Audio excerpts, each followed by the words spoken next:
Welcome to Life 720 Degrees, your well-being partner. Let us listen to the story of Sara today. Sara is a book written by Esther and Jerry Hicks. Let's listen to part 1 of this 3-book series, chapter-wise. Sara, part 1. The Foreverness of Friends of a Feather. Chapter 1. Sara frowned as she lay in her warm bed, disappointed to find herself awake. It was still dark outside, but she knew it was time to get up. I hate these short winter days, Sara thought. I wish I could just stay here until the sun comes up. Sara knew she had been dreaming. It was something very pleasant, although she had no idea now what the dream had been about. I don't want to wake up yet, Sara thought, as she tried to adjust from her pleasant dream into the not so pleasant cold winter morning.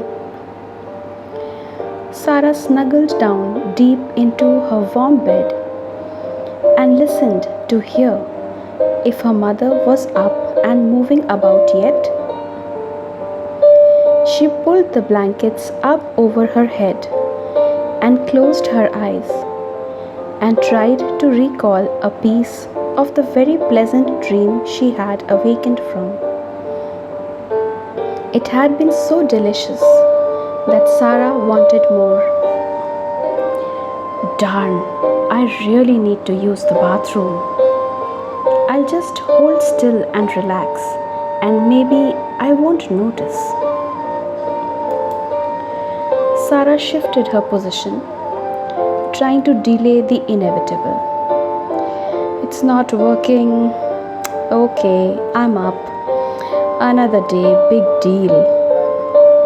Sara tiptoed down the hall into the bathroom, carefully stepping over the spot in the floor that always creaked, and quietly closed the door.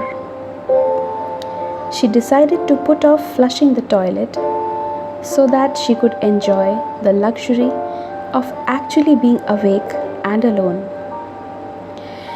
Just 5 more minutes of peace and quiet, Sara thought. Sara, are you up? Come here and help me. Might as well flush the toilet, Sara muttered. Okay, I'll be right there, she called to her mother.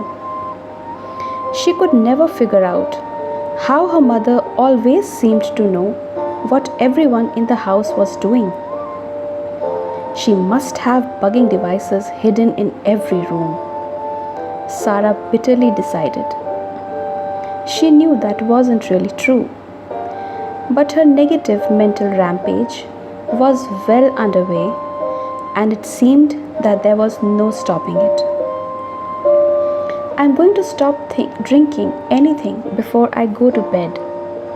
Better yet, from noon on, I won't drink anything. Then, when I wake up, I can just lie in bed and think all to myself, and no one will know I'm awake. I wonder how old you are when you stop enjoying your own thoughts. I know that it happens because no one else is ever quiet. They can't be listening to their own thoughts because they're always startled. Sara blinked as she came back into the awareness that she was standing in front of the bathroom sink, blankly staring into the mirror, with her toothbrush half-heartedly moving around in her mouth. Talking or watching television, and when they get in the car, the first thing that they do is turn on radio. Nobody seems to like to be alone. They always want to be with somebody else. They want to go to a meeting or to a movie or to a dance or to a ball game. I'd like to put a blanket of quiet over everything so I could just, for a little while, hear myself think. I wonder if it's possible to be awake and not be bombarded with other people's noise. I'm going to organize a club. People Against OPN. Member requirements include: you can like others, but you do not need to talk to them. You can like watching others, but you do not need to explain to anybody else what you saw. You have to like to be alone sometimes, to just think your own thoughts. It's okay to want to help others, but you must be willing to keep that to a minimum, because that's a trap that will ruin you for sure. If you're too helpful, it's all over. They'll consume you with their ideas, and you won't have any time for yourself. You must be willing to lay low and watch others without them being aware of you. I wonder if anybody else would like to join my club?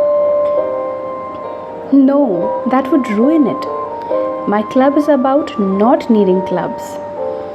It's about my life being important enough, interesting enough, fun enough that I don't need anybody else. Sara, are you going to stay in there all day? Let's get moving. We have lots to do. Chapter 2. Sara, did you have something you wanted to say? Sara jumped, becoming aware again as Mr. Jorgensen said her name. Yes, sir. About what, sir? Sara stammered, while the other 27 students in her classroom snickered. Sara had never understood why they took such delight in someone else's embarrassment, but they never failed to do just that, laughing raucously as if something actually funny had happened.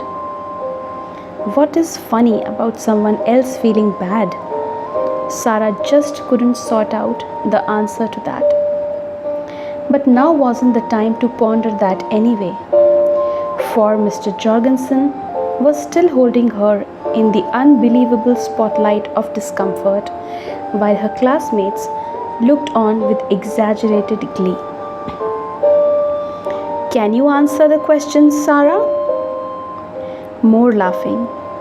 Stand up, Sara, and give us your answer. Why is he being so mean? Is this really so important?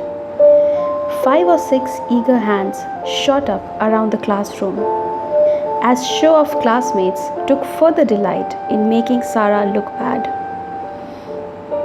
No, sir, Sara whispered, slipping down into her seat. What did you say, Sara? The teacher barked. I said, no, sir. I do not know the answer to the question, Sara said a bit louder. But Mr. Jorgensen wasn't finished with Sara. Not yet. Do you know the question, Sara? Sara's face flushed red with embarrassment. She didn't have the slightest idea what the question was. She had been deep in her own thoughts, truly in her own world. Sara, may I offer a suggestion to you? Sara didn't look up, because she knew that giving her permission or not giving it wouldn't stop Mr. Jorgensen. I suggest, young lady, that you spend more time thinking about the important things that are discussed here in this classroom and less time gazing out of the window, wasting your time on idle, needless thoughts. Try to put something in that empty head of yours. More laughter. Will this class never end? And then the bell. Finally, the bell. Sara walked slowly home, watching her red boots sinking into the white snow. Grateful for the snowfall, grateful for the quiet, grateful for an opportunity to retreat into the privacy of her own mind as she began her 2-mile walk home. She noticed that the water beneath the main street bridge was nearly completely covered with ice, and she thought about sliding down the riverbank to see how thick the ice was. But she decided to do that on another day. She was able to see the water flowing beneath the ice, and she smiled as she pondered how many different faces this river showed throughout the year. This bridge, crossing this river, was her favorite part of her walk home. There was always something interesting happening here.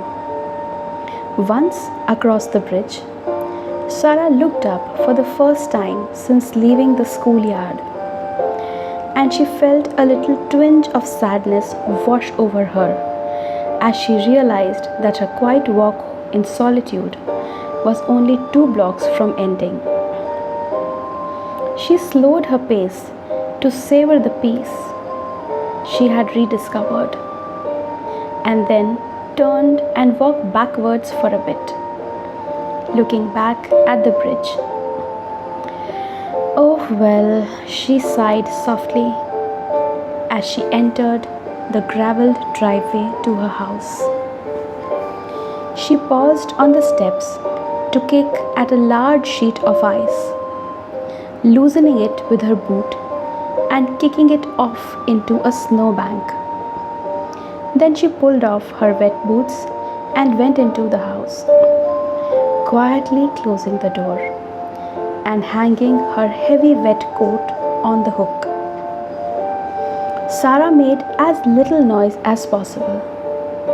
She wasn't at all like the other members of her family, who usually called out a loud, penetrating, "I'm home," upon entering.